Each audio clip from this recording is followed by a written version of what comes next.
Hello, আসসালামু আলাইকুম। কেমন আছেন সবাই? আশা করছি ভালো আছেন। আমি আল্লাহর রহমতে ভালো আছি। তো আজকের রেসিপি হচ্ছে ভেজিটেবল কিভাবে সুন্দর করে এবং সুস্বাদু করে খাওয়া যায় অল্প মশলায়, সেই রেসিপি। আর এটা খুব বাচ্চারাও খুব পছন্দ করে। এখন চলেন আমি কি কি নিয়েছি এই ভেজিটেবলে। তো এখানে আমি নিয়েছি হাফ গাজর আর নিয়েছি হাফ ক্যাপসিকাম। তো আপনারা চাইলে তিনোটাই নিতে পারেন, লাল সবুজ হলুদ দুটোটাই দিতে পারেন, তিনটা। আর নিয়েছি ব্রোকলি, কাঁচামরিচ, ধনেপাতা, পেঁয়াজ কুচি। আর নিয়েছি কিছু মটরশুঁটি। আর এখানে আমি নিয়েছি দেশি চিংড়ি মাছ, একদম নদীর কিছু। তো এখন এগুলোকে আমি রান্নায় চলে যাব। তো তার আগে আপনারা যেখান থেকে আমার ভিডিওটা দেখছেন প্লিজ সাবস্ক্রাইব করে দিবেন ইউটিউব থেকে দেখে থাকলে। আর যদি স্বর্ণরাজ কিচেন থেকে ফেসবুক থেকে দেখে থাকেন তাহলে একটা লাইক অ্যান্ড ফলো দিয়ে যাবেন। তো আমি রান্নাটা করব হচ্ছে সরিষার তেল দিয়ে। এটা একদম খাঁটি সরিষার তেল। তো এখন আমি সরিষার তেলটা আমি দিয়ে দিয়েছি। একটু গরম হলে আমি পেঁয়াজ কুচিগুলো এটাতে অ্যাড করে দিব আস্তে আস্তে। তেলটা প্রায় কিছুটা গরম হয়েছে, আমি পেঁয়াজ কুচিগুলো দিয়ে দিচ্ছি।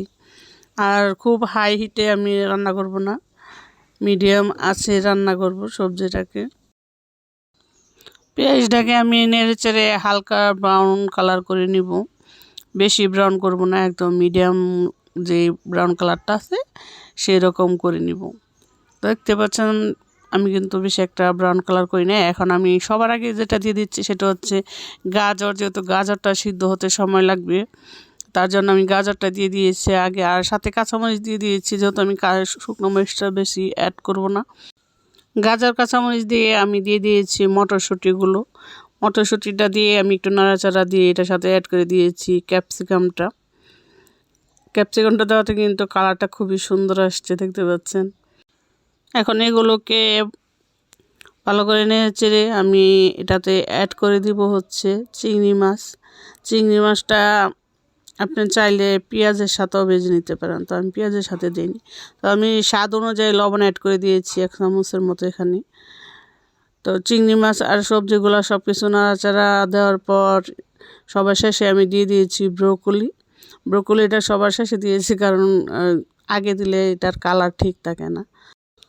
এখন দিয়ে দিয়েছি সামান্য হলুদের গুঁড়ি, আর দিয়ে দিচ্ছি হাফ চামচ এরকম শুকনো মরিচের গুঁড়ি, আর দিয়ে দিব অল্প একটু।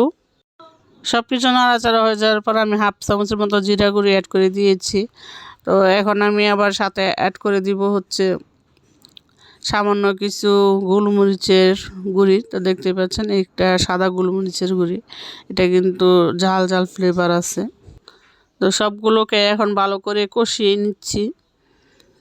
কষানো হয়ে গেলে আমি এটাতে অল্প একটু ঝোলও অ্যাড করব, একদম ভিজা ভিজা টাইপের সবজিটা হবে। তো এখন আমি ঢাকনা দিয়ে 4-5 মিনিট এইভাবে রান্না করেছি। তো দেখতে পাচ্ছেন কালারটা কিন্তু খুবই সুন্দর লাগতেছে, চিংড়ি মাছ, গাজর, ক্যাপসিকাম সব কিছু মিলিয়ে। তো আমি এখানে সামান্য পানি দিয়ে দিয়েছি যাতে গাজর আর ব্রোকলি এই সবজিগুলো সিদ্ধ হয়ে যায়। এই জন্য সবজিটা নামানোর আগে আমি যে কিছু ধনেপাতা কুচি করে রেখে দিয়েছিলাম সেগুলোকে উপরে ছিটিয়ে দিয়ে 2-1 মিনিটের মতো ঢাকনা দিয়ে রেখে দিব এবং চুলাটা বন্ধ করে দিব। তো তরকারিতে যে ঝোলটুকু আছে আমার চুলার তাপে একদম শুকিয়ে সমান হয়ে যাবে। তো আমার এই রেসিপিগুলো যদি ফলো করে রান্না করেন তো দেখবেন মাশাআল্লাহ খুবই মজা লাগবে। তো যদি রেসিপিটা ভালো লেগে থাকে আপনাদের কাছে অবশ্যই সাবস্ক্রাইব করে দিবেন ইউটিউবে। আর যদি ফেসবুক থেকে দেখে থাকেন তাহলে স্বর্ণরাজ কিচেনে একটা লাইক অ্যান্ড ফলো দিয়ে দিবেন।